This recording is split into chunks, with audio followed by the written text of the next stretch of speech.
All right, welcome to week 2 of the New Testament in its historical context. Take it away, Travis.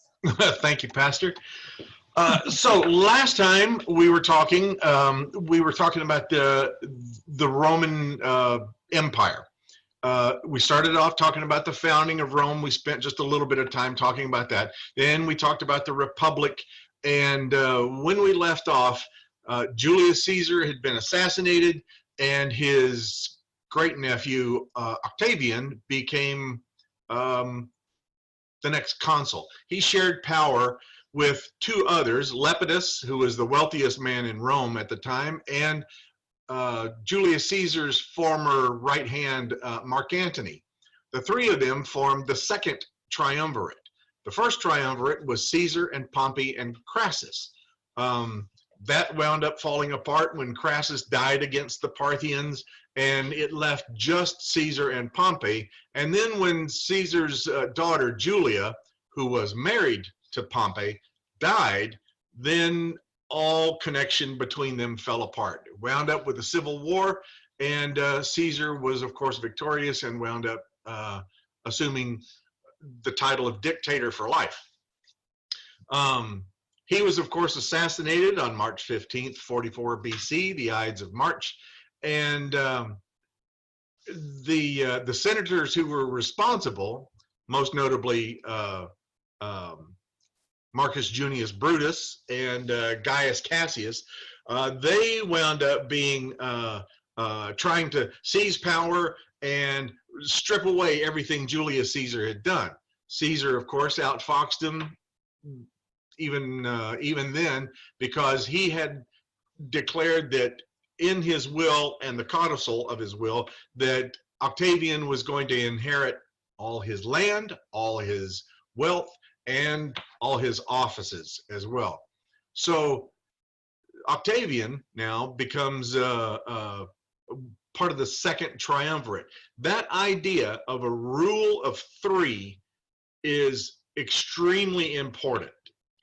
There were two triumvirates in the Roman Republic, and it is those that led to the empire, because eventually it'll be just Octavian left, and in 27 BC he will assume the title or nickname or name Augustus, the majestic one, and eventually he will wind up taking all power into himself.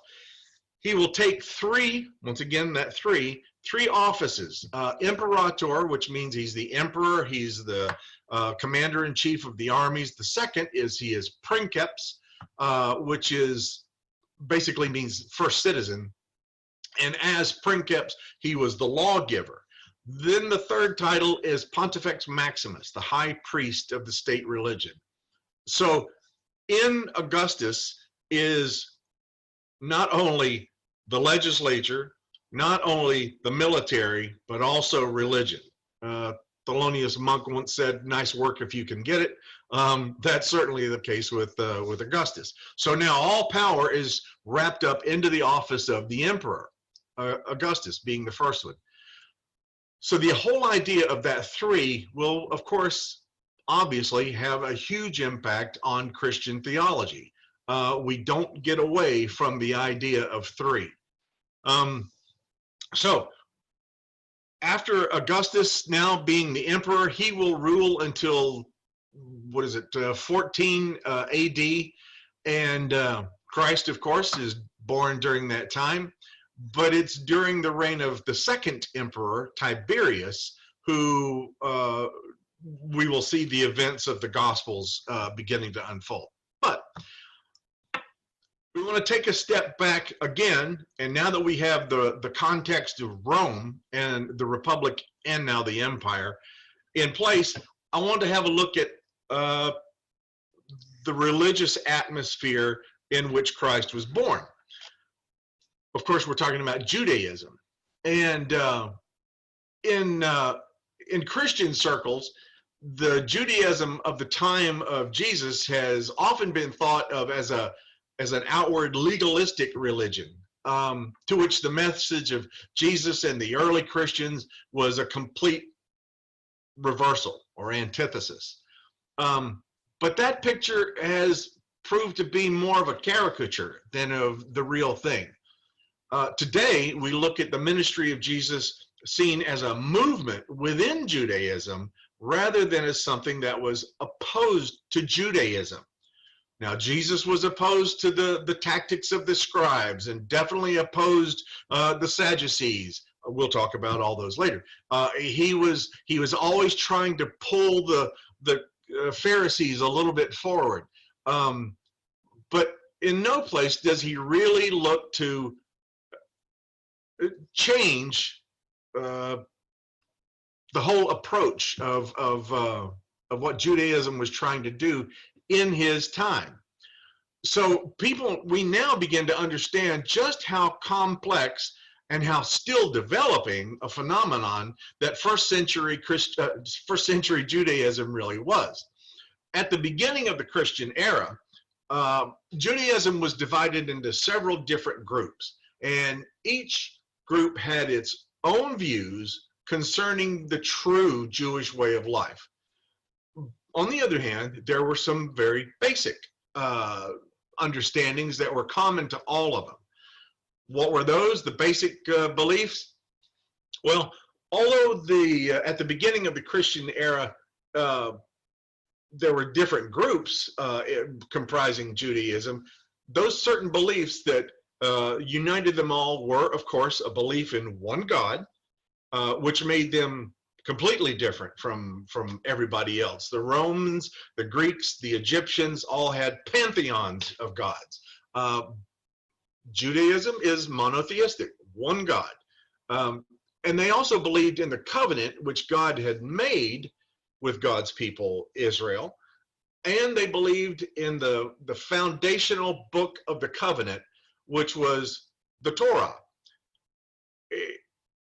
We think of it now as being the law of God, and we translate sometimes Torah to be law, which is a tragic misunderstanding. Torah shouldn't be read really as law. It should be read as either tradition or teachings.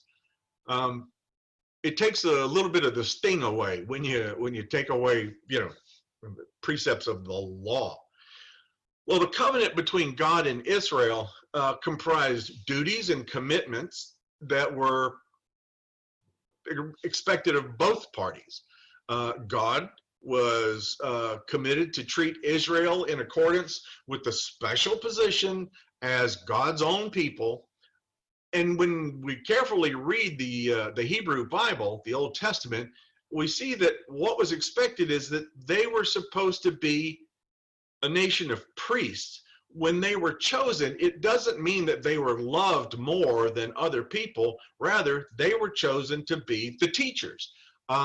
They were supposed to, God was going to teach the Israelites the principles of a good and blessed life.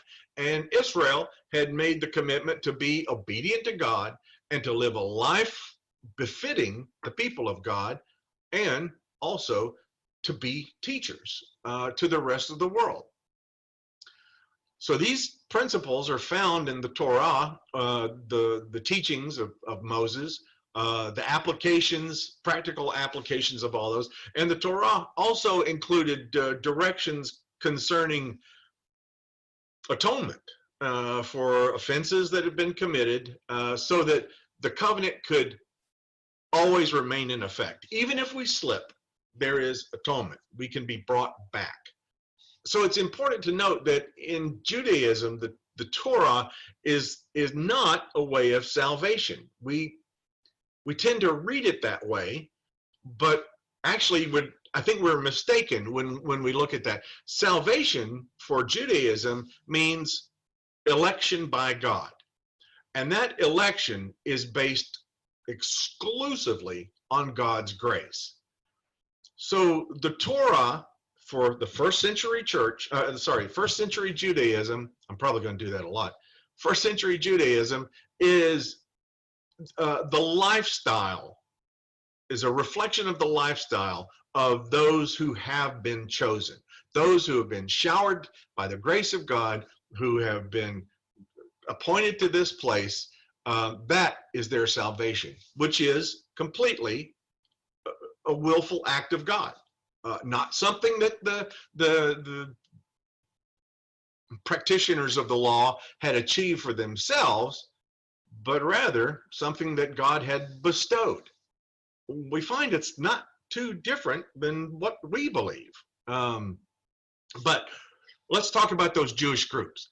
Again, at the beginning of the Christian era, there's many different groups. The four principal ones, actually, let's say five principal ones, there were the Pharisees. We've heard about them in Scripture. We've even read about the Sadducees in Scripture. They're all through the Gospels. And then there are the Essenes, never really get mentioned by name. And then there's the Zealots. And then the fifth one, of course, we would have to call the Jesus movement. In their own time, they referred to themselves as the Way. They weren't called Christians for a good long time. And words like Catholic won't show up for over 100 years.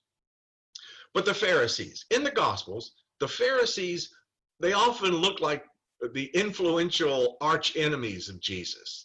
Not quite that way. They tirelessly watch over how the Jewish people will observe, especially the purity and the holiness code. And from this word Pharisee has come kind of a common synonym of hypocrite. But that picture of the Pharisees is kind of one-sided.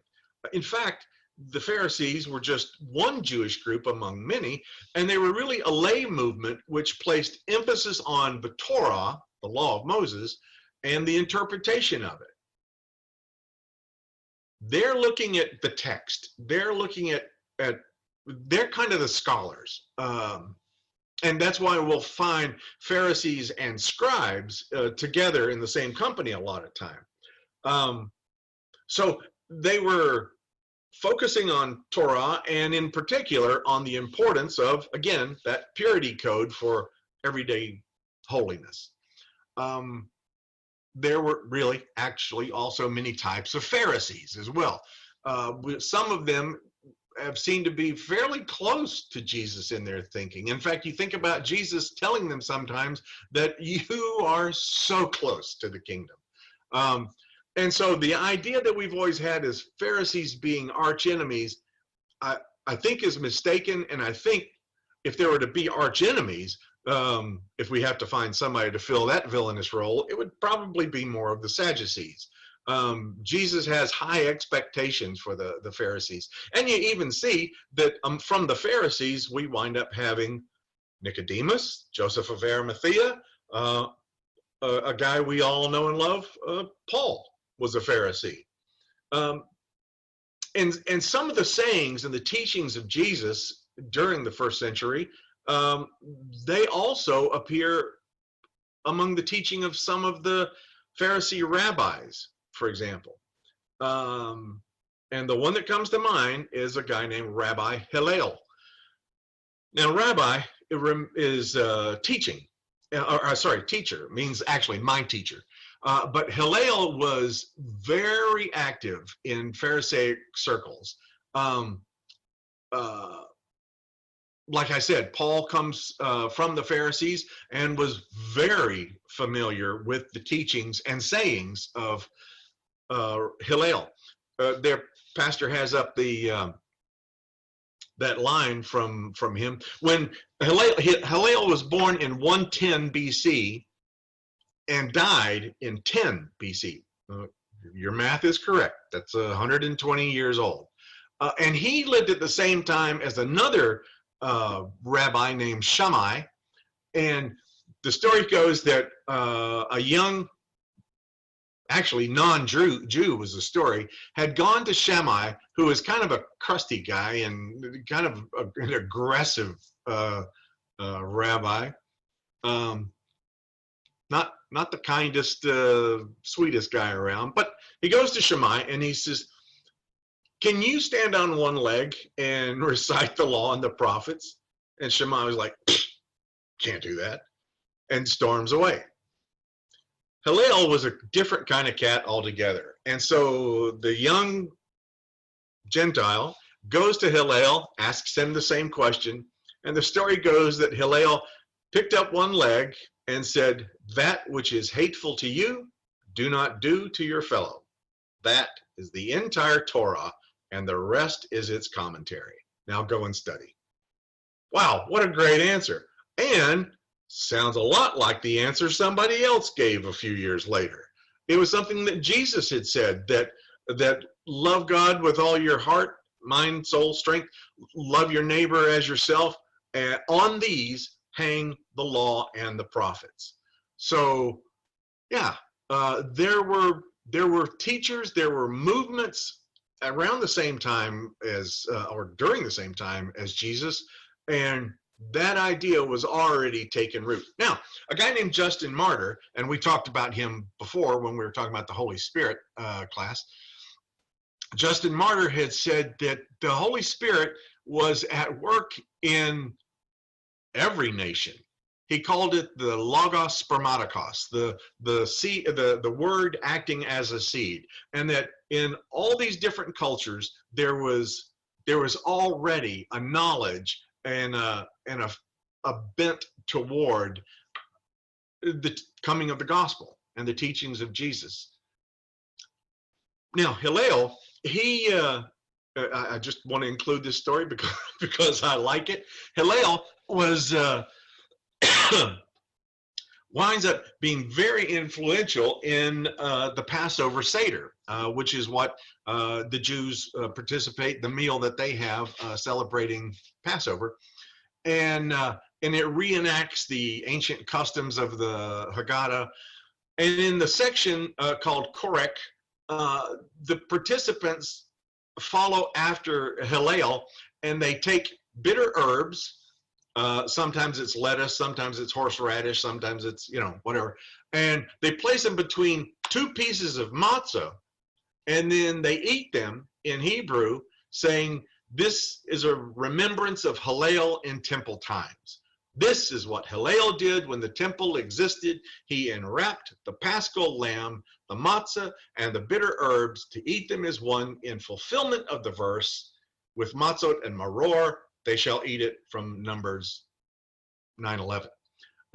So everybody talks about the Earl of Sandwich being the first. No, sorry, it was Hillel made the first sandwich using matzah. Now, the matzah then wasn't the crunchy cracker that we think of now. It was actually a softer kind of unleavened bread.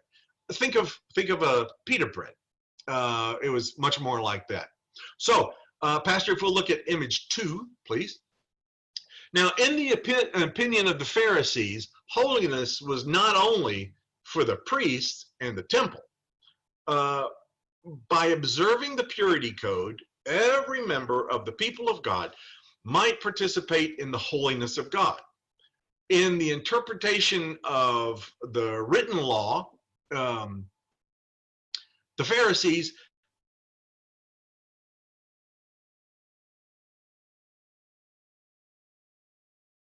had the help of the so-called oral law, that the midrash, there's Mishnah, there was other commentaries. So the oral tradition consisted of explanations of the law, which was thought to go back to Moses himself. And conflicts between the disciples of Jesus and the Pharisees came to a head after the death of Jesus, when the Jesus movement began to accept Gentiles into the membership without demanding circumcision or that they observe the purity code. Those are the controversies that reflected the way that the Pharisees are portrayed in the New Testament. During the time of Jesus, there's not this animosity. After Jesus, with the bringing in of Gentiles, that's when the animosity develops. Now, another group that you see there is often mentioned in the New Testament in connection with the Pharisees, are the teachers of the law. We're talking about a whole different group of people. They were Pharisees. While the Pharisees were kind of I'm gonna say revival movement, the teachers of the law is kind of a professional term. And they were the authoritative professional interpreters of the Torah. But the other group is the Sadducees. The Sadducees were the party of high priests. They were aristocrats, merchants, a lot of them. They were kind of the wealthier elements of the population. And make no mistake, in Judaism, it's in the first century, they're not all slaves. They are not all poor craftspeople. They are not, you know, there are some wealthy families there. They came under the influence of Hellenism, that is Greek teaching with the coming of Alexander the Great, and they tended to have pretty good relations with the Roman rulers of Judea and generally represent the conservative view within Judaism. Their rivals are the Pharisees. And the Pharisees, they claim the authority of piety and learning, and the Sadducees, on the other hand, claimed that they had a higher social economic position thanks to birth, being born into aristocratic families. During the long period of the two-party struggle, which lasted until the Romans destroyed Jerusalem in the year 70 AD, the Sadducees dominated the temple and its priesthood. The Sadducees, though, see there's difference. Whereas they focused on the temple, the Pharisees focused on the law. For the Sadducees, it's Torah alone. For the Pharisees, it's also interpretations of the Torah.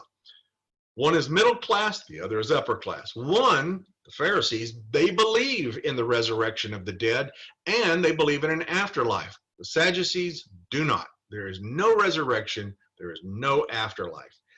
The Pharisees rejected the leaders of Judaism, mostly meaning Herod and his family. As far as the Sadducees were concerned, hey, it's exactly the way it's supposed to be. Now, the Sadducees, that name, actually Sadducee is the Greek pronunciation. They're believed to derive their name from the family of Zadok, who was the high priest who served as high priest during the days of King David. Not all the Sadducees are priests, however, and their number included other aristocrats too. On the other hand, evidently only a very small minority of the really high class were Sadducees. So these Sadducees, or descendants of Zadok, have a very special hold on the priesthood and a special love for the priesthood and the temple as well. We'll talk about the temple in a little bit. The third group is the Essenes. Like I said, not mentioned in the New Testament, and the information we have from them is really derived from other sources. But in 1947, manuscripts were discovered in caves at Qumran. And yeah, actually we have that, there we go. The caves there show that along the Dead Sea, these caves had been revealed by the receding water, and you can see actually on there the different water levels and how it had once been higher up, and now so much has been revealed down from that. So we know it as the Dead Sea Scrolls. They are thought to have come from the Essenes who lived there. The Essenes lived in a private community, kind of cut off from the Hellenistic Jews, and certainly wanted to be cut off from the Romans. They were actually a protest movement, which had withdrawn from the world. They believed that the high priest of Jerusalem temple was elected on false pretenses, which, as far as they're concerned, invalidated the whole temple cult, they called it. In addition, the calendar used by the Essenes and their way of interpreting and observing the Torah, it differed from the rest of Judaism. The Essene community at Qumran saw itself as the only true Israel. They were the children of light, as distinct from, of course, the children of darkness. and the children of darkness's corrupt religious practices. So when you think of children of darkness, don't think of evil Romans or licentious Greeks or pagan Egyptians. No, they're talking about other Jews who don't believe like them. So the members of this family lived in community lived in a disciplined life that was dictated by regulations and a strict system of values. At the same time, they, like many of their contemporaries, expected that God is soon going to show up and intervene in the course of history in some decisive manner. Again, like most of Judaism, they were expecting the Messiah to be a military leader.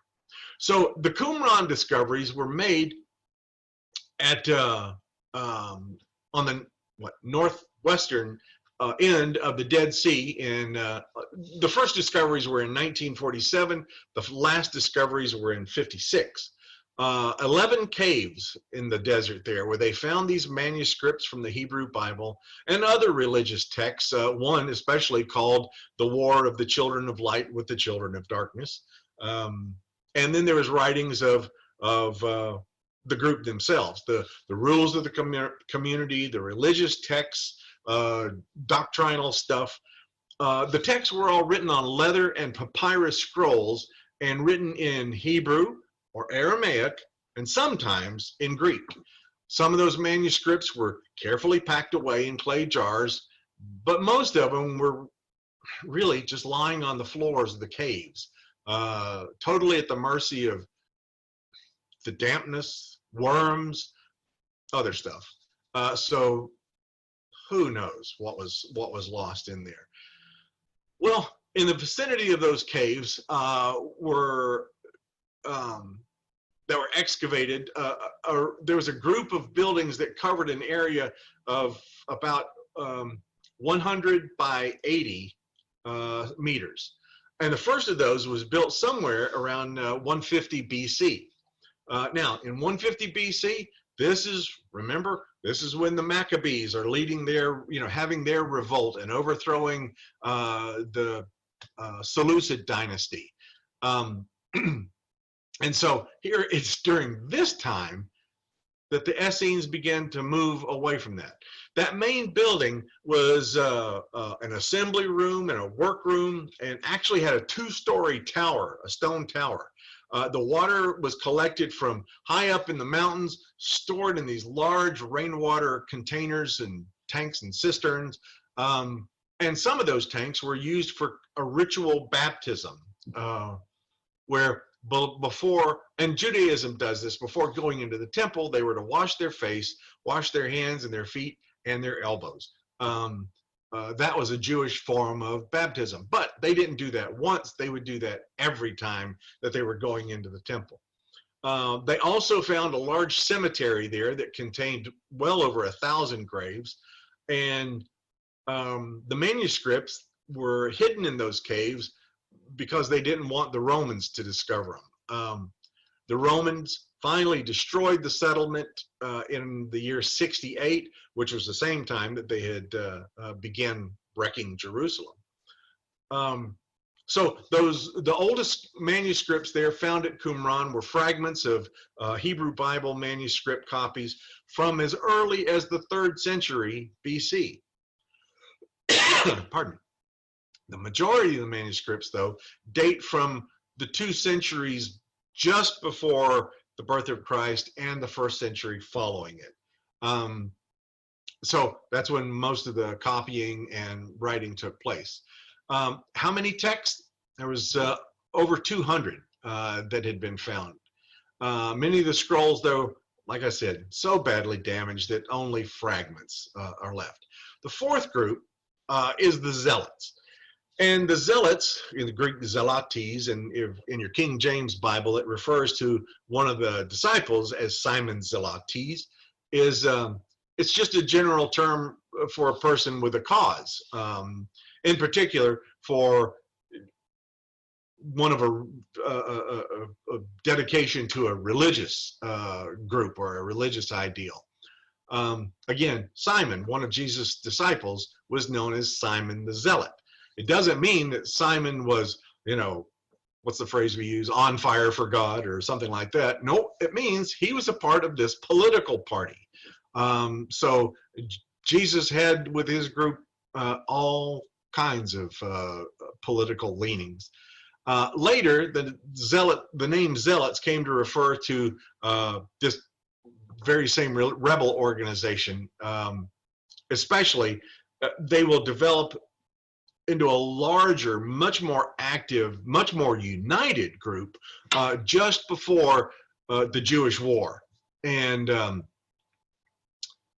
before the ultimate diaspora. Well, diaspora, let's talk about that. It's a word that just means dispersion, and the term was used of Jewish communities who were living outside Palestine. Remember, the first dispersion takes place under the Assyrians, when the 10 tribes of the north were absolutely scattered all over the place. So there was already Jews in the diaspora at the beginning of the Christian era. They were living all over the Roman Empire now. They were actually in the east, far beyond the frontiers of the empire. They could be found in India. They could be found in what today we would call Afghanistan, even some parts of China. They lived in especially in the smaller towns and countryside, and they were all social classes and professions too. Their customs were known all over the place, even if they weren't always regarded with a kind eye. On the other hand, their strict monotheism and their high moral standards attracted many, many, often influential patrons. Sometimes non-Jews would join the Jewish community. And here's the thing we don't really think a whole lot about, that some of these who converted became full members, and they were called proselytes. Becoming a member was preceded by this ritual purification, which would include baptism, and in the case of male proselytes, of course, circumcision. At the same time, the newcomers committed themselves to observing the commands of the Torah. There was a lot to risk here, and the number of proselytes always was pretty small. But there was another group. They called them the God-fearers. That was the name for the non-Jews who, instead of becoming proselytes, were satisfied with simply observing the Jewish way of life, taking part in the life of the Jewish community as far as it was possible. And this group was really the fertile ground for the early missionary work. It was people like this that Paul was ministering to in Corinth or in Athens or among the Galatians. The diaspora Jews, like the Jews in other parts of Judea, they met in synagogues. The size and manner of the construction of the synagogue depended on the resources of the community. It usually had to begin with 10 families. These 10 families would join together, and sometimes they would meet in homes, sometimes they would build a synagogue or use an already constructed place. In large towns, there might be several. Of course, in Jerusalem, there's the temple. And so in the temple, that's where most of the worship and rituals took place. And yet, there's also just outside of Jerusalem, many synagogues as well. The head of the synagogue is the spiritual leader and the senior teacher of the community. And as far as what temporal matters, they were kind of looked after by the council of elders. There was a secretary who acted as a bookkeeper and letter writer, correspondent. The synagogue servant was responsible for maintaining the property, keeping order if necessary, and if he had to, he led the prayers. The communities of Greece and Rome their society had set certain obligations, and not all of those obligations could be met by these Torah observant Jews. So a lot of times they were granted really generous exemptions. For example, in relation to the cult of the emperor, especially in the middle to late first century, they were granted an exemption to that. They did not have to go to the temple of the Caesars and to make sacrifices or to make observations. So in many ways, so many times we think about the Romans being the cruel oppressors, and yet since the time of Julius Caesar, they were granted all kinds of exemptions and dispensations for the free practice of their religion. I mean, you think about even with Jesus' arrest, that Pilate is giving a lot of leeway to the Jewish Sanhedrin, especially. Well, in Jerusalem, we have the temple. Now, the temple was the single most important symbol of the Jewish people, especially as far as the Sadducees are concerned. It was the center of life, where the national and cultural and religious and political were all fused into one thing. The first Jerusalem temple, of course, we know was built by Solomon. The Babylonians destroyed that, thank you Nebuchadnezzar, in 587 BC. At the same time, the upper classes of the kingdom of Judah, remember, were taken off into exile. After conquering the Babylonian Empire, Cyrus the Great, we talked a bit about him, he was the king of Persia, and he granted the Jews permission to go home and rebuild a new temple. 500 years later, King Herod initiated a massive rebuilding project.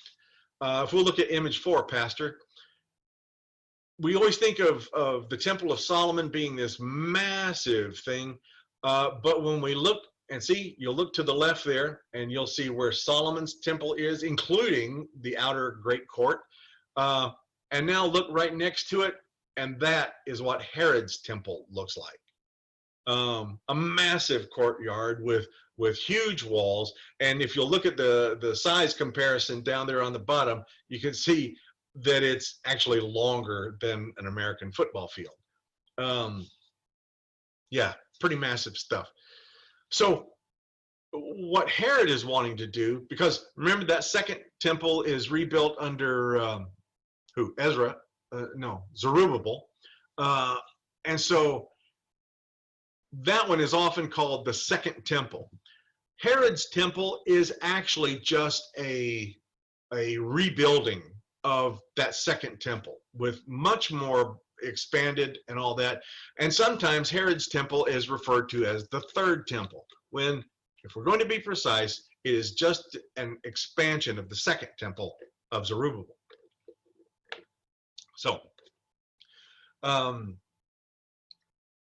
Herod's idea is to restore the splendor of Solomon's temple. Well, he didn't just restore it, he increased the size of it by probably tenfold. The temple was dedicated, talking about Herod's temple, dedicated in 18 BC, but really the project was only completed in the 60s AD. Keep that in mind. It was finished in the 60s. Its size, its splendor, it was all widely known. But when the Jewish war began, the Romans destroyed it. So this massive project, which had just been finished only a few years before, the Romans wrecked the whole thing. A new temple could no longer be built because, why? The Jews were expelled from Palestine itself only, half a century later. During the Bar Kokhba rebellion, Palestine was practically depopulated of Jews. Talk about it, diaspora. They were scattered everywhere. Today, the site is occupied by mosques. The Al-Aqsa Mosque is there, the Dome of the Rock. So archaeological excavations and the construction of a new temple is now impossible. All that remains is a section of the temple wall, which of course we call the Wailing Wall. That's all that's left of the Jerusalem temple. The outer court of Herod's temple was called the Court of the Gentiles. That's where it actually means the Court of the Nations. Inside it was the temple area itself that was divided off, you see, by the wall there. And only Jews are allowed to go into that section. You had to remain on the outside path otherwise. The outer part of the temple was called the Court of the Women. And then you see there, the women's courtyard. And then going in from there is the Court of the Men. Only priests were allowed to go farther than that. Think about the holiest place, the Holy of Holies. On this altar is where they perform their daily animal sacrifices. The inner vestibule of the temple was called the holy place, and here there were the menorah, the 7-branch candlestick. There was the table of showbread, and the altar was there. The holy place was divided from the Holy of Holies, the most holy place, by just a curtain. And inside that, behind that curtain, the high priest was allowed to go once a year on the Day of Atonement to offer a sacrifice for the nation. In the outermost court of the temple were traders and pilgrims who had come from all over the place, and there they could come and they could purchase sacrificial animals. But there, in order to make those purchases, in order to pay the temple tax, you had to have silver shekels. That's all that was allowed to pay the temple tax and to pay the price of sacrificial animals. So if you're coming from Rome and you've got a denarius, or what other coin, you can't use that to buy the sacrificial animal. You can't use that to pay the temple tax. So you have to go to a money changer. You remember the story of the money changers. They're sitting there with their tables. They're sitting there with sacrificial doves, animals, whatever.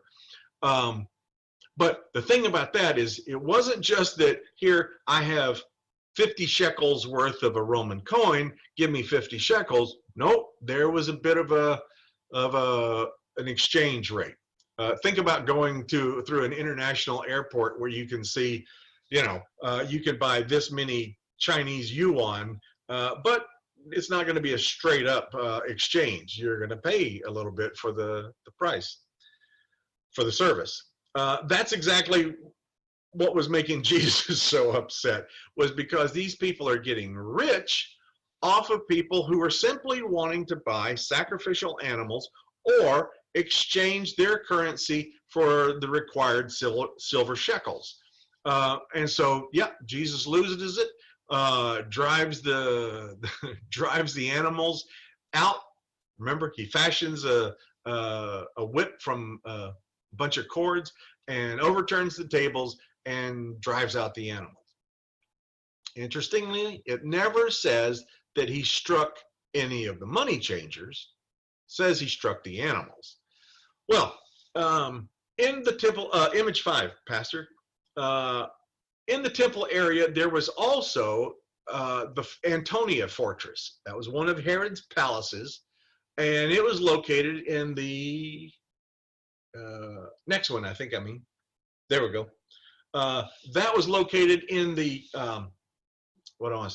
the northwest corner of the temple district.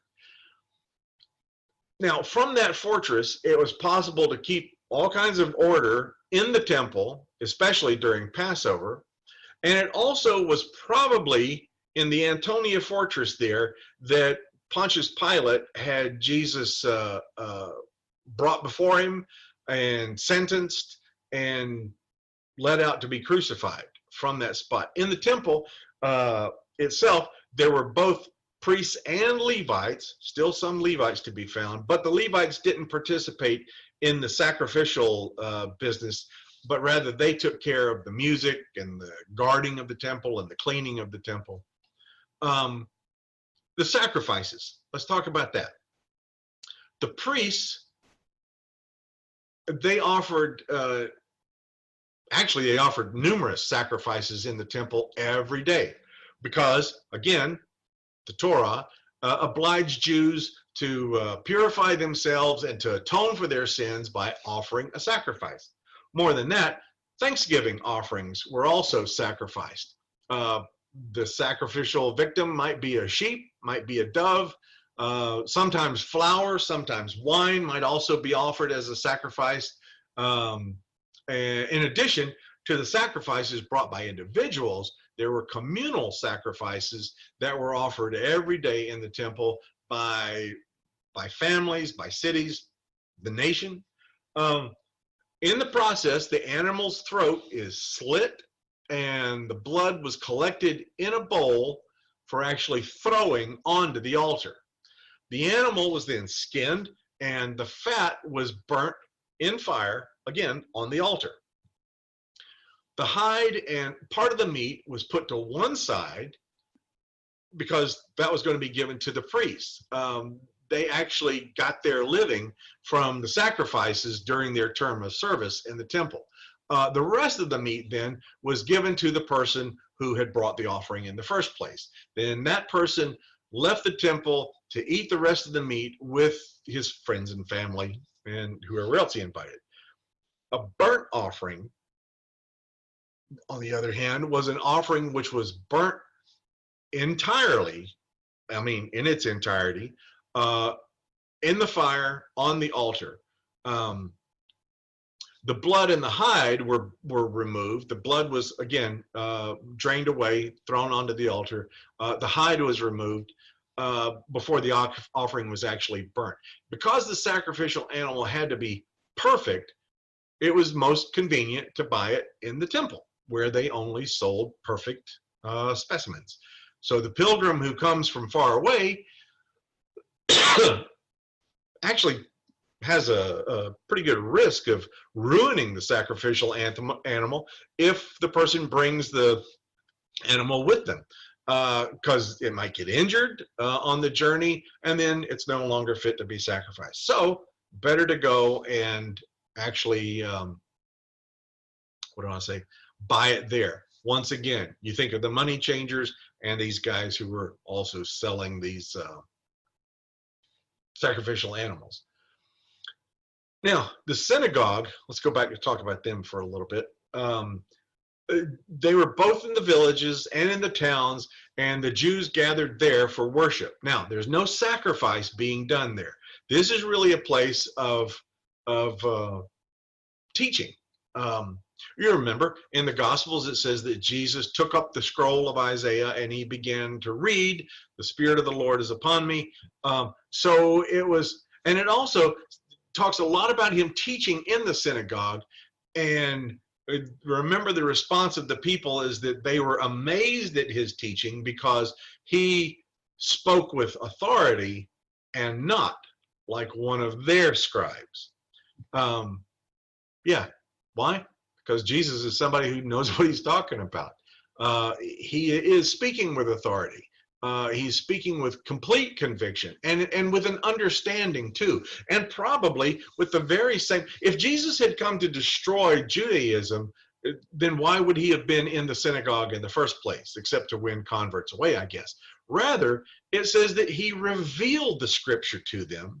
And that's what amazed them, is that they were like, wow, that doesn't say what I thought it said at all.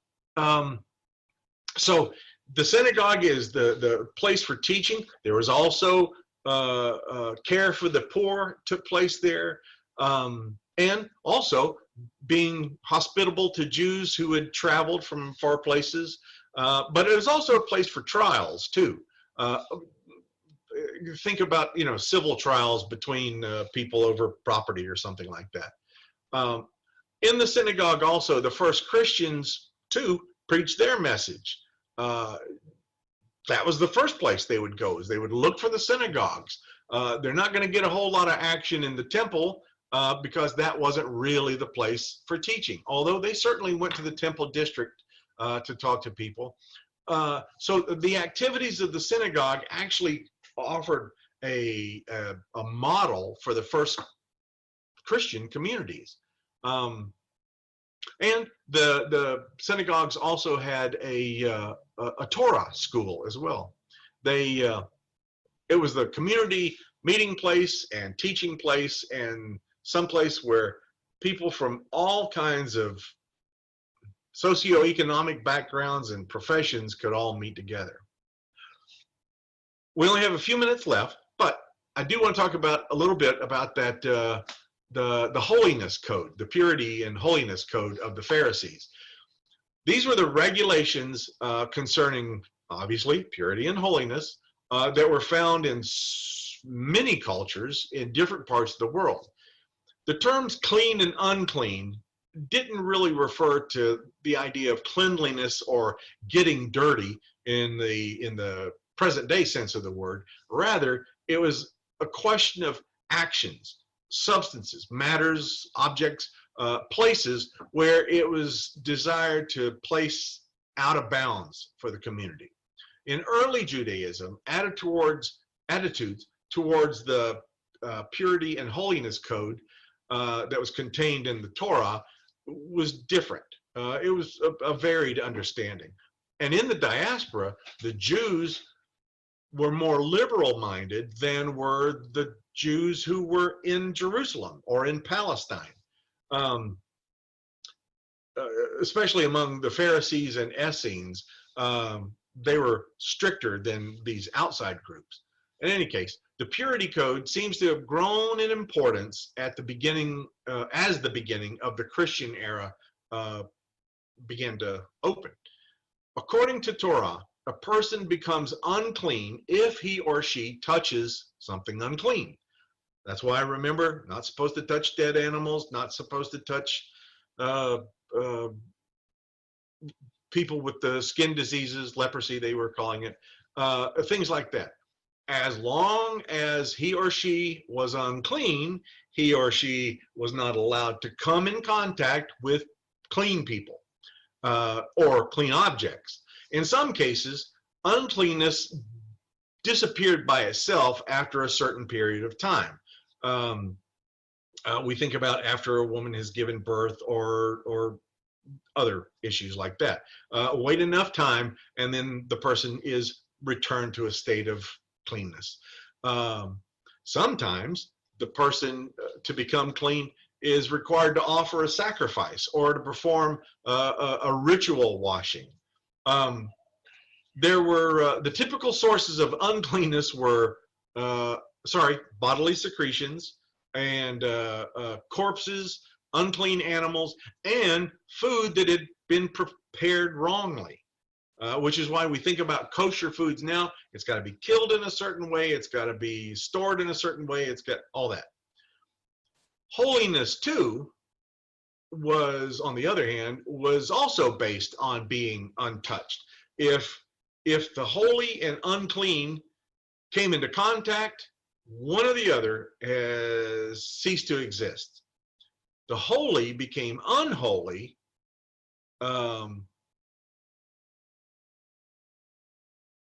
let me word that right. The holy could either make an unclean thing holy, or it had to destroy the unclean thing. So the holy had to be separated from the areas of everyday life that were susceptible to uncleanness, so as to actually form an area on its own. And that happened in a few different ways. The way of protecting holiness might be a time limit, like we talked about, 8 days usually. Feast days like the Sabbath and the annual festivals were sanctified by excluding everyday activities on that work, such as work. So you don't want to be touching animals. You don't want to be burying anybody. You don't want to be doing any of that stuff when it's coming time for the holy days and for Sabbath. So that made it possible for them to observe certain rituals that demanded holiness at these times. Um, Sometimes the boundary is a boundary of space. The holiest was in the heart of numerous concentric boundaries. Um, it is the last thing you get to. Think about the Holy of Holies in the temple.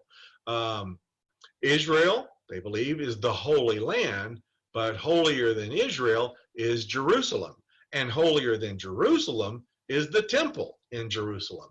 Um, and for them, the holiest place then is Mount Zion. Um, um, and there we find the temple.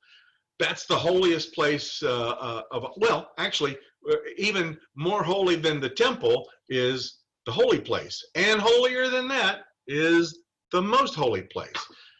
So yeah, there's these concentric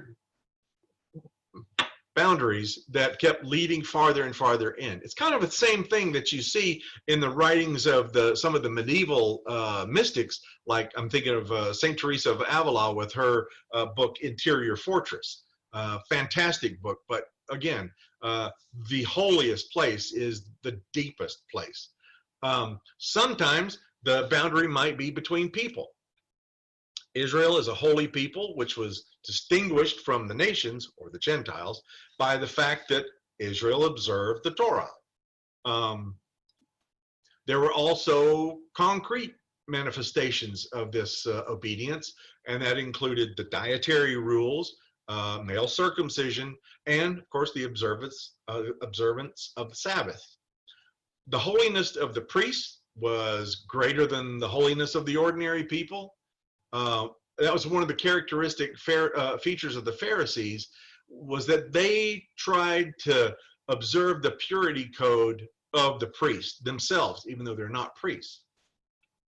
In general, purity and holiness codes have a tendency to be reinforced when the identity of the community is threatened, when there are occupying forces, when there are, all those things going, then they start looking more and more to what can separate us from them, what can set us apart, even though they're right here in our midst. So with an occupying force like the Romans, all of a sudden that purity idea and that holiness idea becomes more and more important for the Pharisees and those who follow such things.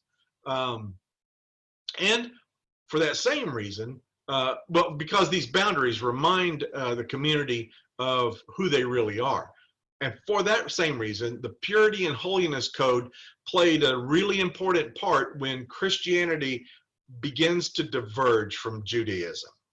When the principal external identifying features of Judaism are no longer required for membership in the community, Judaism is left behind, and Christianity becomes an independent movement.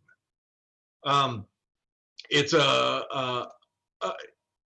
not as simple sometimes as the gospel writers would have us think. Why? Well, because the gospel writers, remember, are writing this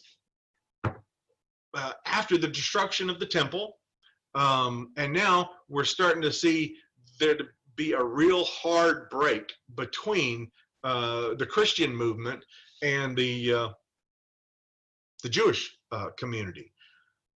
And so they were kind of writing with a hindsight, I guess. They were writing from sometimes their own disappointments, writing from their own